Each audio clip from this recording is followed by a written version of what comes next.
The following program is brought to you by the University of Alabama.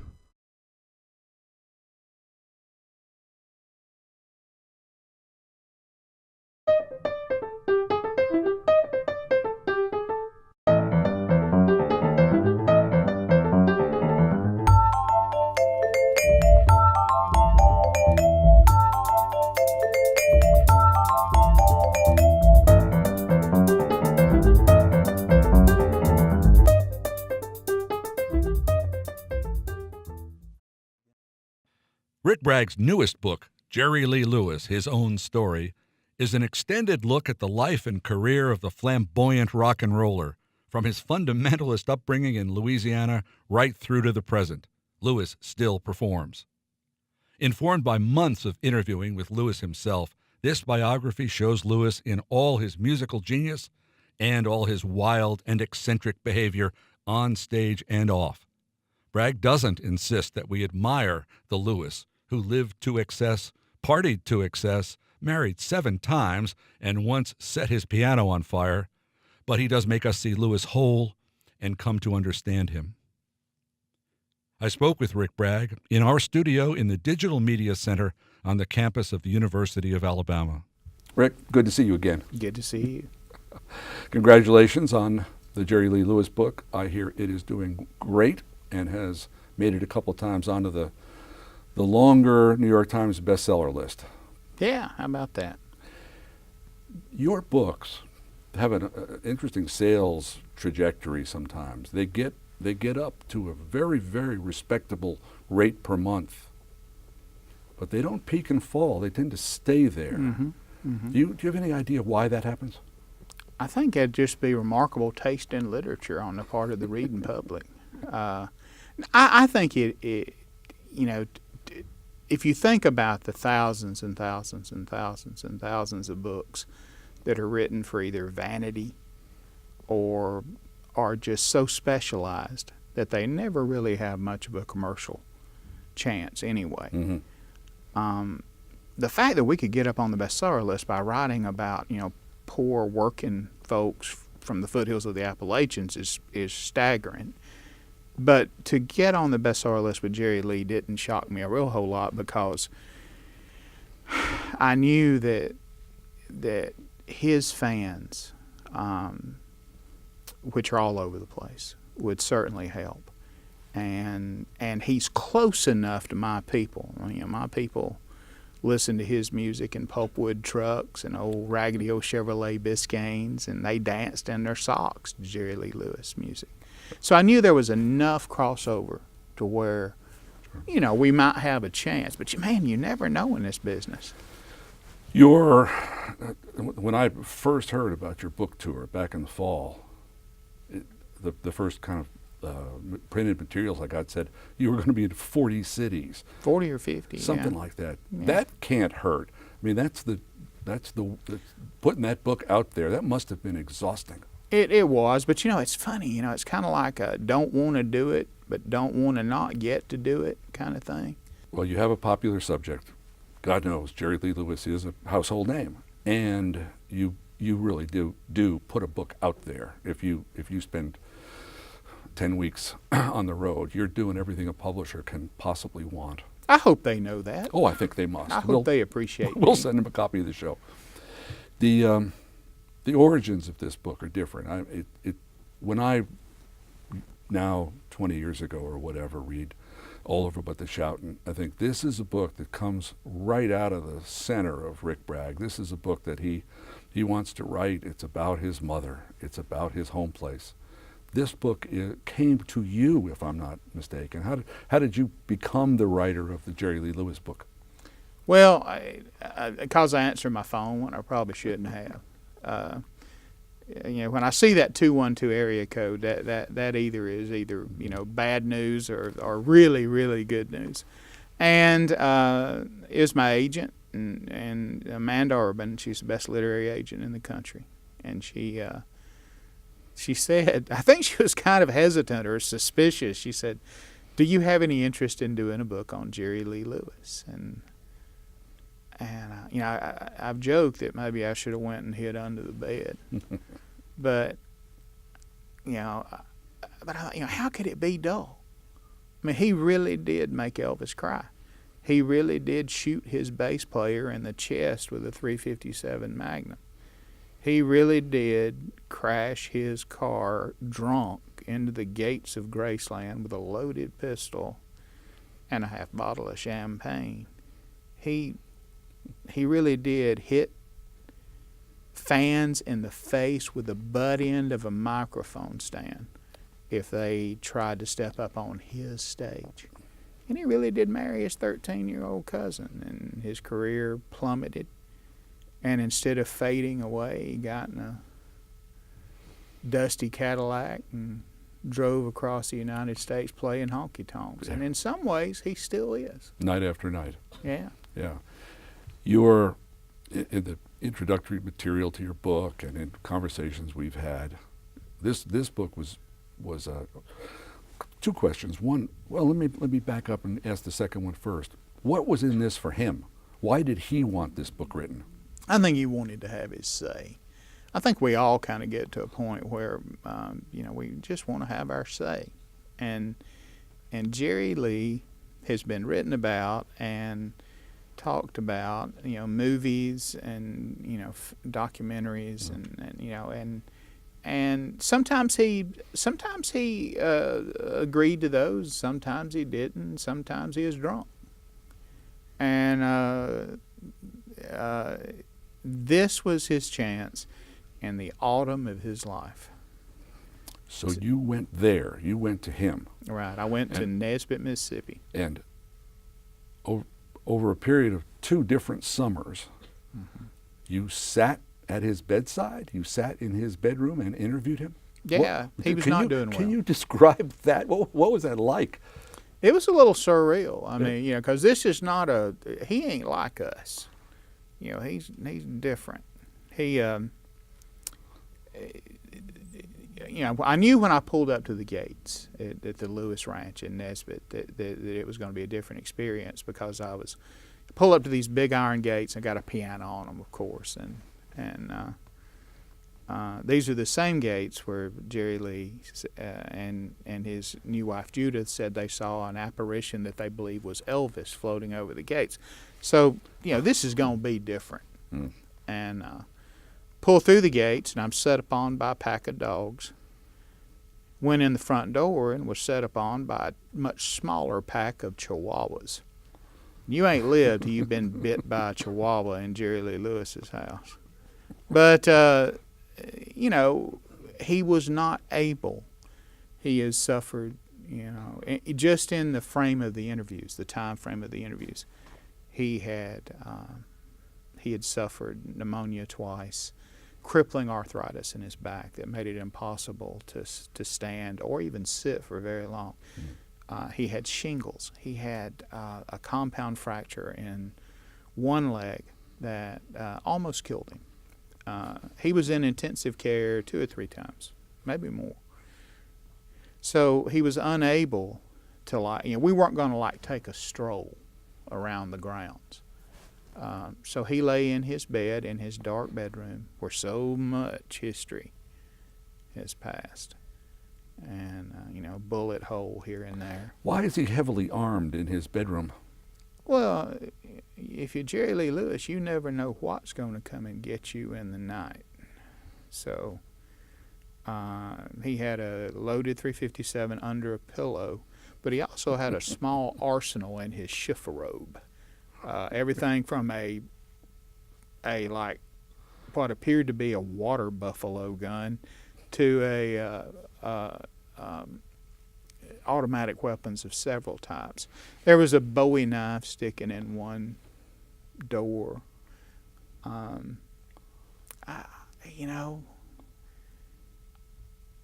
There was no other way to do the interviews except at his bedside. Right. So I sat in a rocking chair, which is rapidly becoming my favorite mode of transportation. And we just talked. Yeah. And we talked for, 2 summers. Yeah. He had this. You may not have sought this project, but it's very clear to readers of All Over But the Shoutin' and the Jerry Lee Lewis story that you're the right guy for this book. His childhood was pretty tough. Mm-hmm. Depression era. Obviously, you're younger, but It mirrored my mother's childhood in many ways. yeah, it has that look, has that feel to it, the smell to it. Mm-hmm. Oh, whiskey was running in the ditches 2 feet deep. That was one of my favorite Jerry Lee quotes. He said, quote, everybody was drunk. Illegal liquor, fights, abject poverty, houses without wiring, without plumbing, without much hope in them, babies that died and left families bereft. It was the same people. The only difference is that my people were foothill people, my people were mountain people, and his people were flatland people, on hard against the bank of the Mississippi. Yeah. That just dreadful situation. But there was, at the center of it all, it seems, as is often the case, the center of the operation is the church. Mm-hmm. For him, it seems as if, we shouldn't omit that his cousins are Mickey Gilley and Jimmy Swaggart. Right. And they're all there. All the same time. They were all born within about a year or so apart. Yeah. Mickey, Jimmy, Jerry Lee, and over in Tupelo, not very far away, this guy named Elvis. The music, I mean, how I don't want. I know what you say in the book, but the feeling you get from Lewis about his talent, is it fair to think of him as some kind of genius or savant or what? Apparently, he didn't learn to play the piano. Right. He just sat down and did it. All right. Jerry Lee will tell you that it was a gift from God. And he'll tell you that right away. And you have to understand, a lot of and with all due respect, a lot of Yankee writers have referred to Jerry Lee's faith as an unfathomable religion.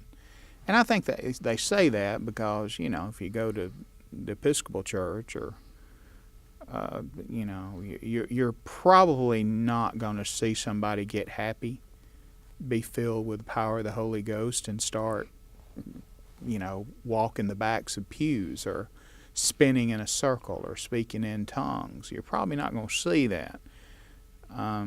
But Jerry Lee's people, my people were backslid Pentecostal. My people were Congregational Holiness. His people were Assembly of God, and same thing in many ways. And Jerry Lee believes in gifts. He believes in being touched, and he very much believes that his music is a gift from God. Now, this is where I love that word duality, the duality of man. So it makes you sound smart when you use it. But there is this. Yes, he walked up to a piano as a child, touched the keys, and began to play. He was 5 years old. Yeah, that's a fact. Now, but if we assume that he then went on to play everything else without study, without focus, then that's not true, because he was desperately interested in music. Everyone from Hoagie Carmichael to Muddy Waters. Oh. He was desperately interested in the way that a piano player named Moon Mullican played the piano, this rolling, thumping, kind of hillbilly boogie-woogie sound, which you hear in his music now. He was desperately interested in that, and he studied it. Now, he might not have studied it. Like, for instance, he might be in a movie theater and see a Stephen Foster song on the screen.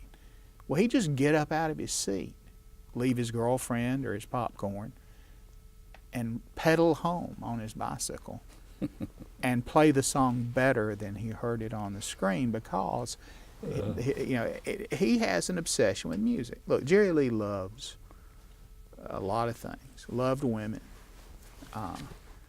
but he was absolutely addicted, stronger than heroin, to music. Yeah, no, his mother didn't have to make him practice. No, He did have a They few had to make him lessons. go to sleep. Yeah. They had to make him eat. He did have some lessons. I remember Had one lesson. one lesson. Is Had that one all? lesson. They got a austere, strong right hand of God kind of music teacher to come in, and Jerry Lee played a hymn, and then he ended it with a flourish of boogie woogie.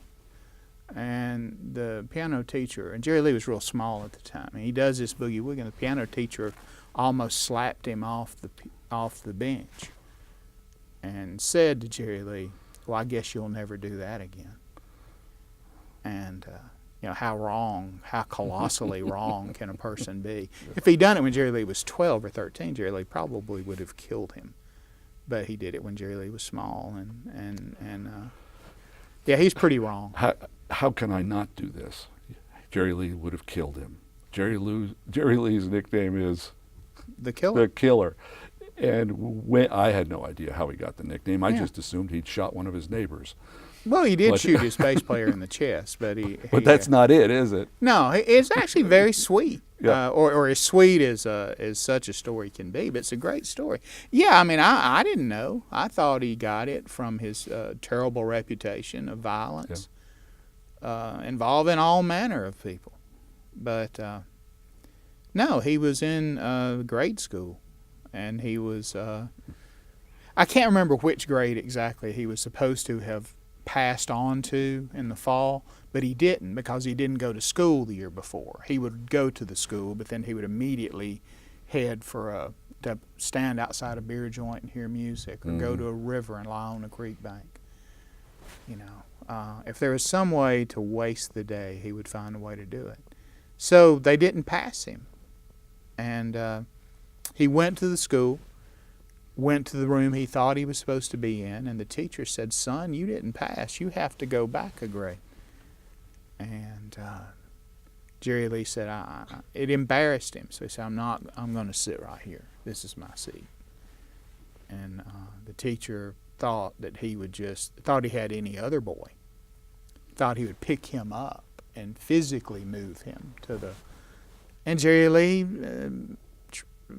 began to fight him and kick him and gouge him, and I'm sure biting would have been involved, and the teacher was winning, being a big grown man, and until Jerry Lee saw the teacher's necktie flapping in the wind, and he reached up and he got it in both hands, and then he just sank to the floor, and he was killing him. He was choking him to death. 2 football players pulled Jerry Lee off the guy, and they took Jerry Lee to the office, kicking and screaming. And as he sat in there, he looked across the room, and there's another little boy named Cecil Harrelson, sitting there. And Jerry Lee looked over and said, "What you in for?" And the little boy said, I was fighting Mr. Dickie French. And that impressed Jerry Lee, because Dickie French was a Navy man. So if you're fighting a teacher, best that the teacher be manly. And the principal suspended them both.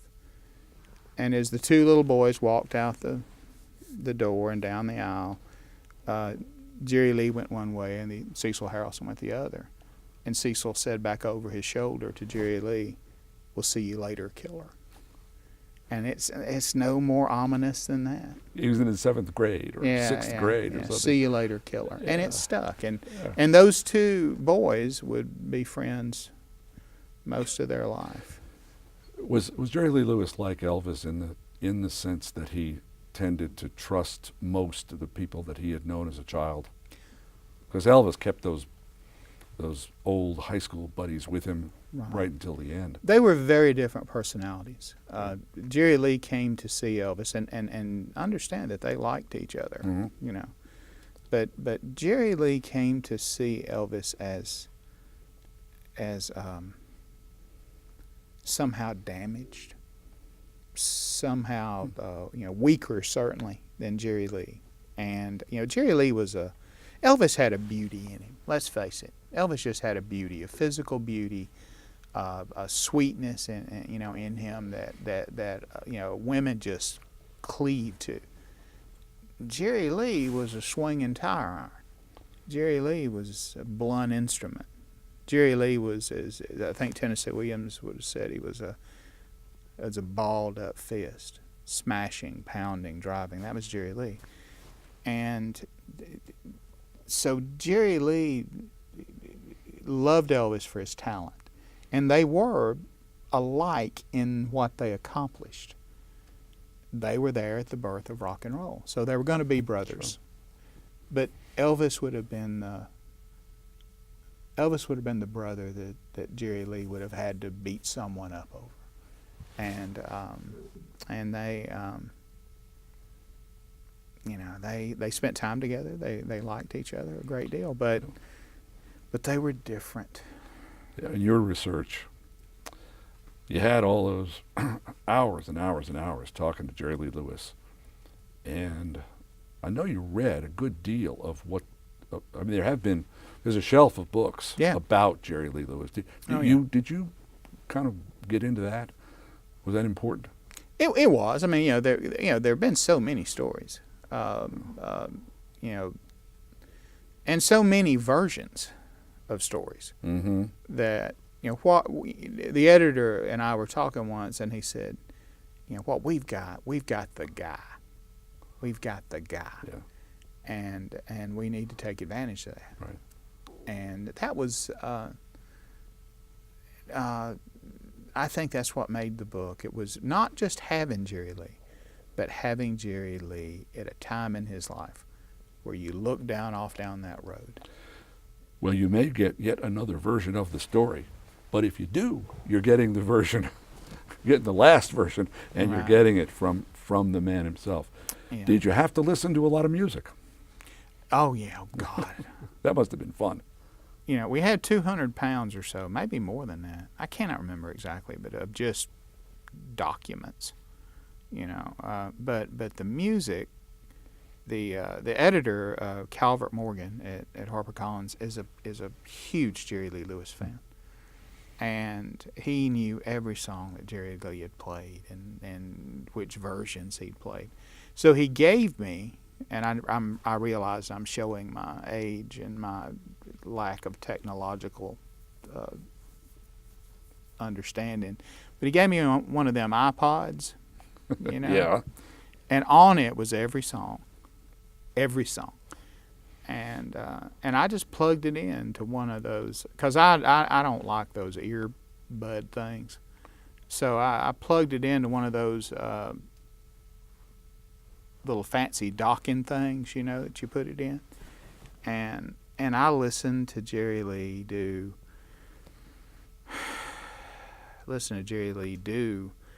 Big Leg Woman. I listened to Jerry Lee do Hank Williams. I listened to Jerry Lee do Ray Charles. I listened to Jerry Lee do Somewhere Over the Rainbow.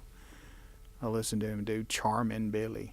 I listened to him do everything. Stuff that's not Great Balls of Fire. Right. Well, I knew Great Balls of Fire. I knew a whole lot of shaking going on, and I like those songs a lot.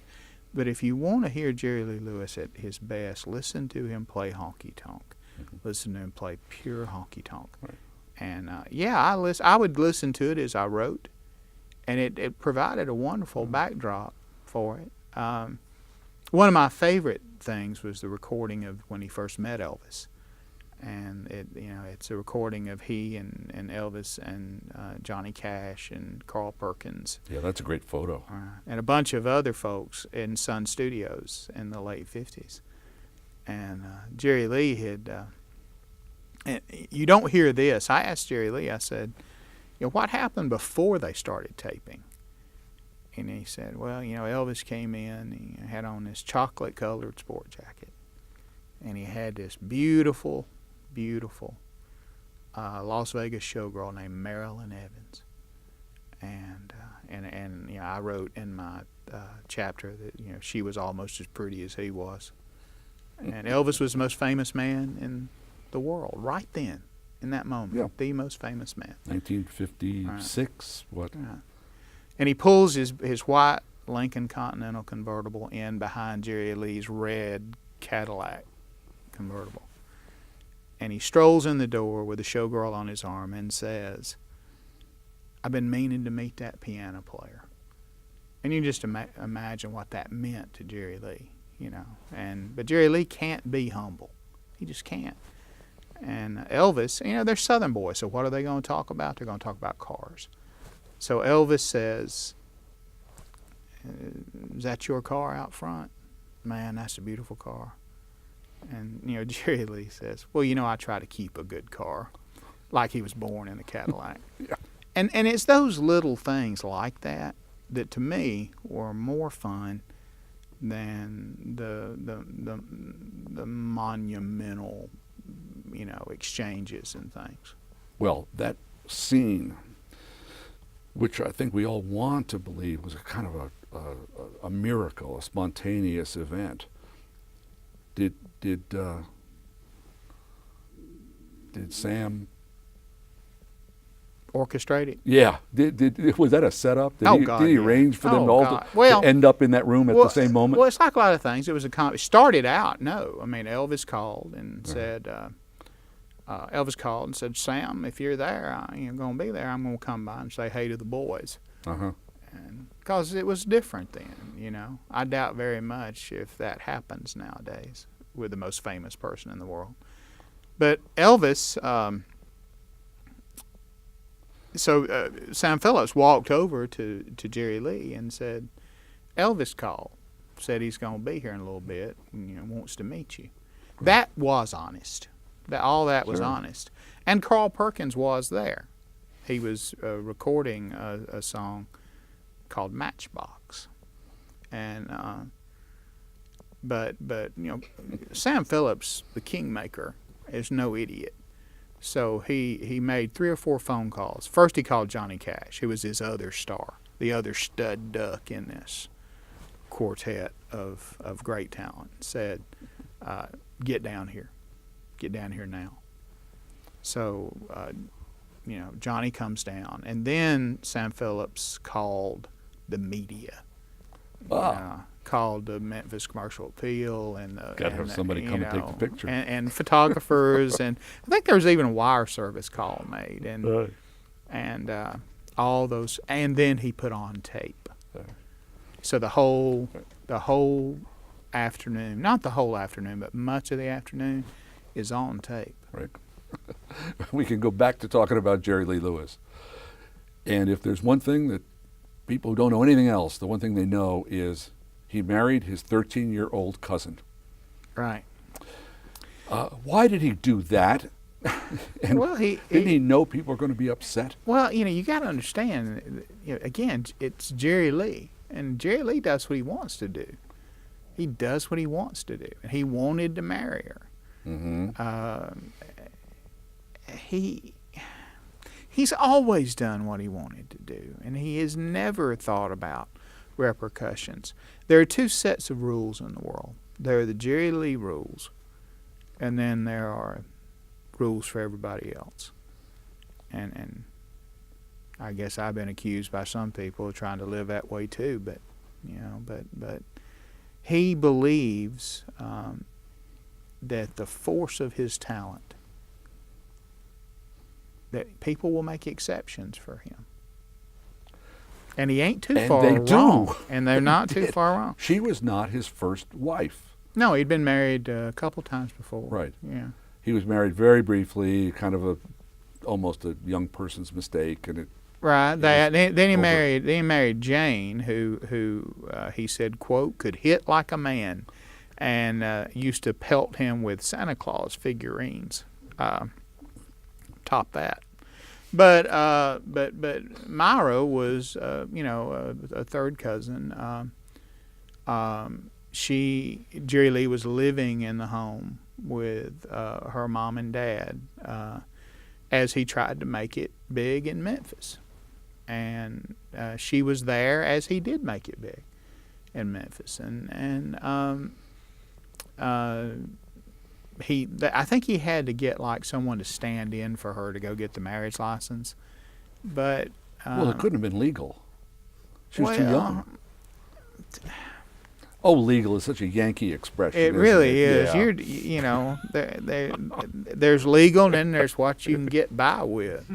But he had a substitute at the courthouse. Yeah, yeah, and then he came home with a marriage license, and then took the real Myra over to get married, and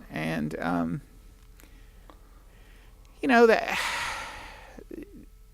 We can talk about cultural proclivities all we want to. We can talk about how it was not uncommon. And, look, I'm from the foothills of the Appalachians. For a young woman to get married at 13 or 14 or 15 is not unusual. Now, it is now. But at the time that this happened, it was not unusual. And on up into my own life, I was born in 59. So it was not unusual for people to marry that young. Jerry Lee got away with it. I mean, he got away with it. There was he was not quite famous enough to where it was going to be an uproar. Right. And then he took her to London.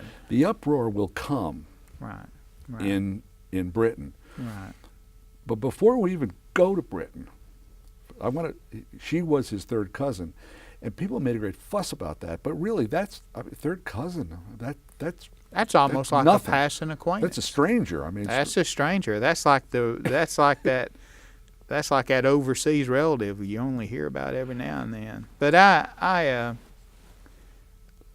Jerry Lee again, his tribe, in the there in Faraday, Louisiana, which included the Gillies and the Swaggerts and all those, was intermarried to such a degree that cousins did marry cousins, so that you could be your own. You could be like a brother-in-law and uncle at the same time. Sure. Now that's not unusual, but it was kind of like one of those rubber band balls you see on people's desks who save their rubber bands, and it's all wound up like that. Uh-huh. And Jerry Lee and Jimmy Swaggart are double first cousins, so they're cousins. Would have been hard for him to marry someone who wasn't a cousin. I'm just saying that it was not unusual, and no one among the circle of people that he cared about. And again, you got to think it's Jerry Lee. What does he care about? He cares what his mama thinks. He kind of cares what his daddy thinks. And that's about where it stops. And of course, he cares what God thinks. Yeah. Well, he'd read his Bible. Marriages of people 12, 13 years old were not unheard of. Mm-hmm, mm-hmm. Yes, but in biblical times, you got Social Security at 13. So people hadn't lived. Never mind. I get it. What happens to him, which I did find unusual, and I do not understand it. I'm not sure that there is understanding. He is advised to go ahead with his tour of Great Britain, but leave Myra home. Right. He refuses, as you say. He doesn't see anything wrong with this. This is perfectly normal behavior. Said over and over again, I'm not going to hide her. Right. So he takes her with him to London, and they go on tour in England. And the British press have a fit. Why would the British press have a fit that the American press wouldn't have?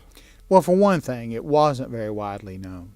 I mean, it really wasn't very widely known. So the American press never really got a hold of it to shake it like the British press. And it's the British, they kind of take themselves seriously.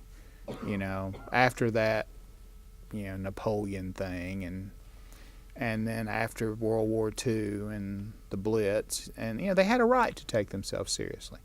And Jerry Lee shows up at the airport. Myra is there with him. It took them maybe 20 seconds to notice her, and a reporter said, "And who are you, miss?" And she said, "I'm Jerry Lee's wife." And that was it. That was it. Reporters love that. Yeah, it hit brutally hard. And but it's funny, to this day, Jerry Lee, believe me, I'm not going to live long enough to be an apologist for Jerry Lee Lewis. I'm not going to be around. If I lived to be 100, I would not be around long enough to apologize for Jerry Lee.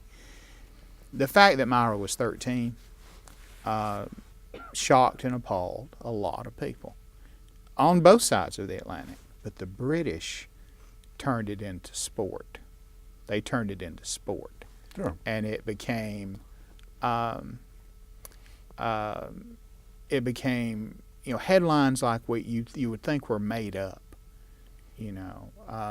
and Jerry Lee even, Jerry Lee never tried to hide Myra, but he saw in that moment. It's the only lie I heard him tell. In that moment he knew that Sam Phillips had been right, that this might cost him everything. And I think they tried to pass. I know they did. They tried to pass her off as 15 at first. Oh, and that quickly came apart.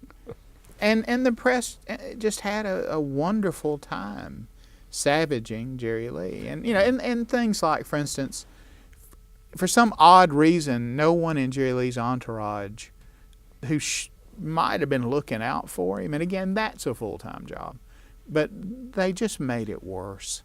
They would conduct interviews with the press in their nightgowns. His manager came to the door in a pair of boxer shorts. Mm-hmm. It was just everything that they could do to paint this outlaw rock and roller as the uncouth Southern hillbilly. Yeah, he's depraved. Right, he is depraved. Right. The reporters will do that. It's sharks with blood in the water. It's all clear enough. Right. But back home, when he arrives back home, where it hurts him is on the radio. Yeah. For some reason, American top 40 radio gets very pious and doesn't want to play Jerry Lee Lewis songs. Now, the songs, properly understood, are scandalous. For the time. They are. Properly understood, they're very sexual. But it wasn't the content of the songs. These pious radio disc jockeys stopped playing him because he was married to a 13-year-old. Right. And nearly ruined his career. Yeah, people like Dick Clark, abandoned him. Right. He lost everything pretty much. He still had a few bookings in big venues, but mostly no one would touch him except the honky-tonks. Yeah. So as his career is in ruins, he loads up 3 Cadillacs full of dusty Cadillacs full of guitar pickers and drum kits, and he goes on the road. And every night, from some honky tonk in Arkansas to some beer joint with chicken wire over the stage, to some outdoor venue in Iowa. He played for a few $100s. He played and played and played. And they drive 700 miles between shows, more. He ate pills to keep himself going, and which sounds romantic, but is decidedly not. No. And he kept going and he kept going and he kept going. Sometimes he wasn't sure where he played and wasn't sure where he was going. But the one thing he was sure of, and we wrote this in the book, the one thing he was sure of is, Jerry Lee Lewis don't disappear. And he fought and clawed, and he would fight for his money. He would fight to get out of a place.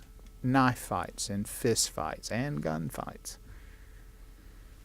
And like I said earlier, in some ways he's still doing it. One of the things about this comes up in the first 2-3 pages of the book, but then it's nicely repeated at the very end. This man is not remorseful, is he? Oh God, no. He's not repentant about all this. Oh no. He's kind of whatever the opposite of repentant is. Delighted. Now, Jerry Lee is delighted with his notoriety. He is delighted with his life. As he told me, and we debated whether or not to put this in the book, because what says to people, but he looked me right in the eye and said, "Look, other people just wish they could have done what I'd done." And he always believed that the talent would make it all right.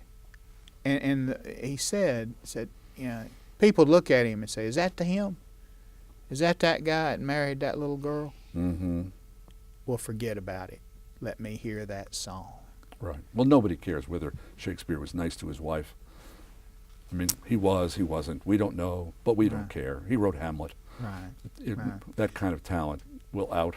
And Jerry Lee believed that, and he, you know, he was right. I mean, he was right. But no, Jerry Lee is utterly unconcerned with what anybody in the second. Now, his fans, the people who like his music, he wants them to say nice things about him. He wants them to say, "I ain't never seen a show like that." He wants them to say, you know, that's the most fun I've had in my life. Mm-hmm. He wants them to say that. But he is utterly unconcerned with approval in the secular world. He's got bigger fish to fry than that. There's no summary for anything as explosive as Jerry Lee Lewis. But let me ask you simply, when the dust is settled, the book is out, it's in a sense, you've had a little distance now to look back and think about your 2 summers with him and all the thousands of hours thinking and working about him.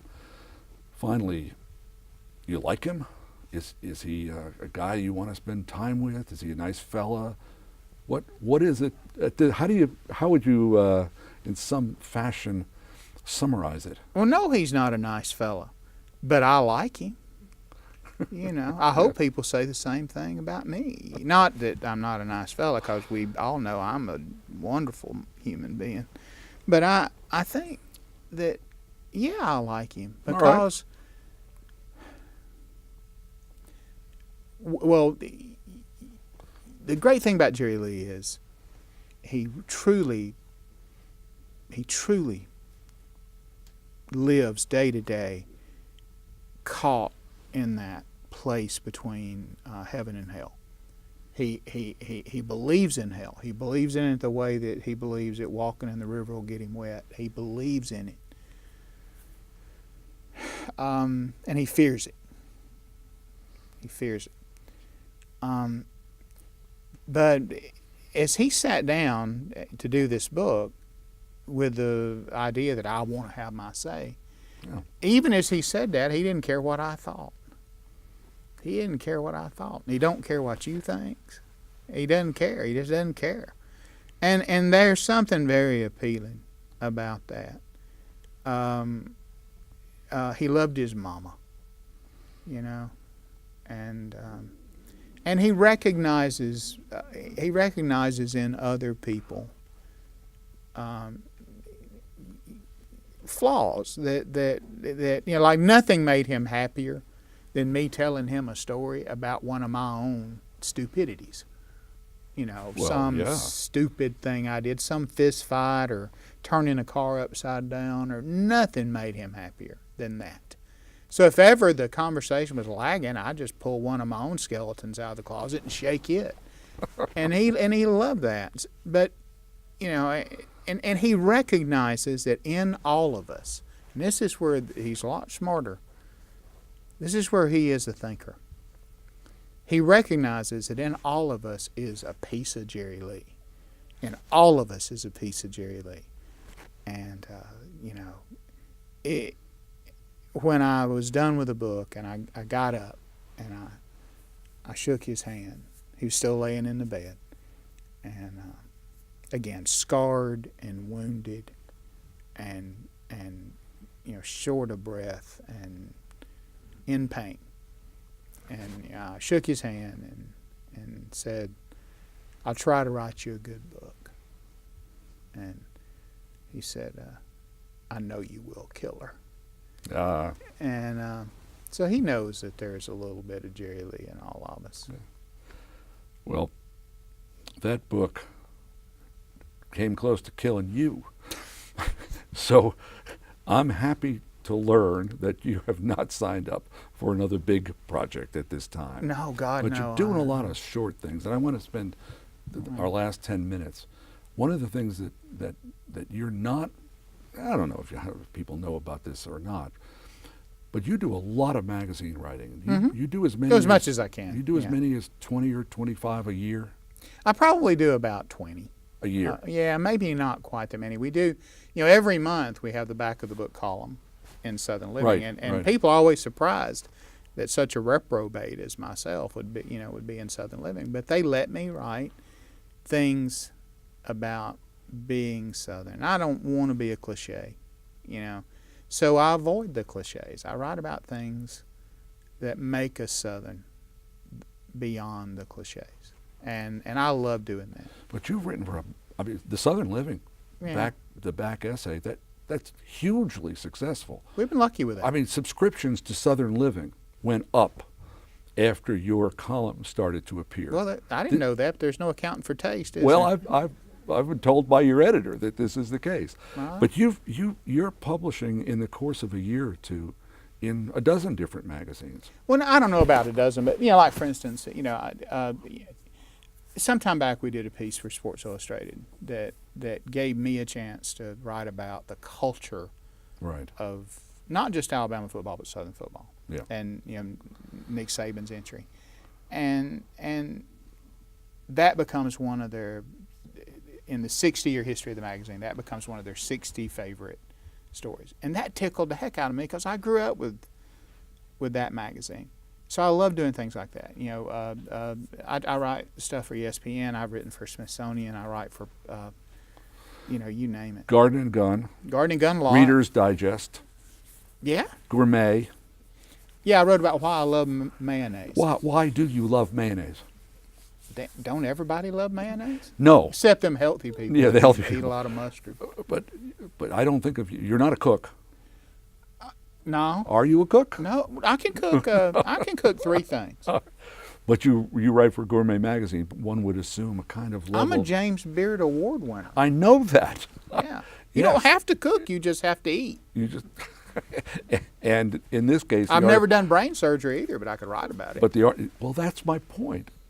What level of expertise do you think you ought to have to write about anything in particular? Oh, heck, None. No, it's not that. It's just like, for instance, people always get. There's an old sports writer at the Birmingham News who people would get mad at him and say, "Well, you didn't even play football. How can you write about football?" And Right. he said, "Well, I ain't never done brain surgery either, but I think I could write about it." You observe life, and One of the things, a story that you've told me over time, is, especially when it comes to these magazine pieces, the short pieces, the 500-word piece, the 1,000-word piece, as you go through life, you see a story every day. You were telling me a story about the man who came up to you in the diner in Jacksonville yeah, and gave you a pocket knife. yeah. So we'll write a story. We'll write 1,500 words on. And he says to you, what? He gives you this gift and says what? Well, he just, pocket knives mean something to Southern men, Uh-huh. and he liked my work, and I'd given him a story or two, and he was giving me that in trade, and me and my mom were sitting there, and it was great. It was, but I'm thinking, that's a story. There's a story in that. Right. And he had like 5 or 6 pocket knives rattling around in his pocket. So that's the story too. Right. So you're repairing a piece of drywall or a piece of wall Right. down in Fairhope, Yeah, it's unfortunate. and the process of repairing the wall, you think, what I'm trying to get at here is that there's a way of seeing the world. Is that when I glued myself to the Yes. wall? Yeah, that was unfortunate too. But once you've done it, most Right. men just get angry, break something, have a drink. Yeah. There's Well, I don't really drink. the so- writer says, this was weird. Yeah. I will write 700 words and sell them. Well, the thing is, it's. I think the word is irony. Is there irony in it? And look, I grew up with I am descended from the best carpenters on this planet. Carpenters and fishermen and storytellers. My people were good at it, and they made whiskey, but they were good at those things. I can't do any of them things. I can tell a story, but I'm the worst fisherman that's ever lived. But I want to be a carpenter. I have hammers. I have tools. I try, and one day I was trying to patch some holes left by a chair rail, and I'm good at demolition. I'm just not good at putting things back. And as I was trying to patch these holes, they make this glue called Gorilla Glue. Yeah. And I had to hold it in place, and I figured out. This is important. Try to follow me. There was no way to hold the patch inside the wall, so I put a little screw in it. Then I could hold the screw, pull the glued piece tight against the wall. It makes perfect sense. Right. Everything was great, but the glue ran down, got onto my fingers, and I glued a couple of my fingers to the wall. Yes. Which meant I glued myself to the wall. The house ain't moving, and the wall ain't moving. Now, it'd have been a great story if I'd been glued there all day. I mean, that'd have been a great story, but that wouldn't have been true. But those long minutes that I was glued to the wall, that's a story. That's a story. You have to see it that way. Students have come to you, students, especially English department writing students. They want to publish their book. They want to publish the manuscript they've been working on. Mm-hmm. And they don't seem interested in producing book reviews, essays, magazine pieces, profiles, interviews. But I think that you think they should, that it's a way of getting yourself out there. I think that it's wonderful if your daddy is rich enough to support you while you do the great American novel. I think that's wonderful. Mm-hmm. But I don't know many daddies quite that rich. So that means that you have to flex that muscle. You have to flex that writing muscle.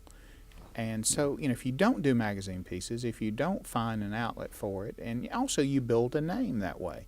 There are wonderful stories of like a English teacher at a small college who publishes Coal Mountain. Yes, but English teachers at small colleges get a check. Right. Once They get month. a check. And so, I'm lucky. I mean, I've been doing books for knocking on 20 years now, and I'm really fortunate. And I'm lucky that people bought them, and all that feeds the life. But, a book is like a 3-year project. A magazine piece is more like candy. A magazine piece is more instant gratification. And also magazine pieces. Let's face it, I'm at the age where I'm probably not going to go out and report a story for any great length of time. I mostly do essays now, which means I've finally gotten old enough where people will pay me to think and remember. That's really not a bad gig. Nope, and it pays pretty well. Yeah, it does. You do all right. What I want to hear from you is that you take a little time before you commit to the next monster project. Write a few more stories about jackknives and gluing your hand to the wall. And when you do see fit, produce the next book. Let's you and I sit down and talk again. It'd be my pleasure. Thank you. All right. Thank you.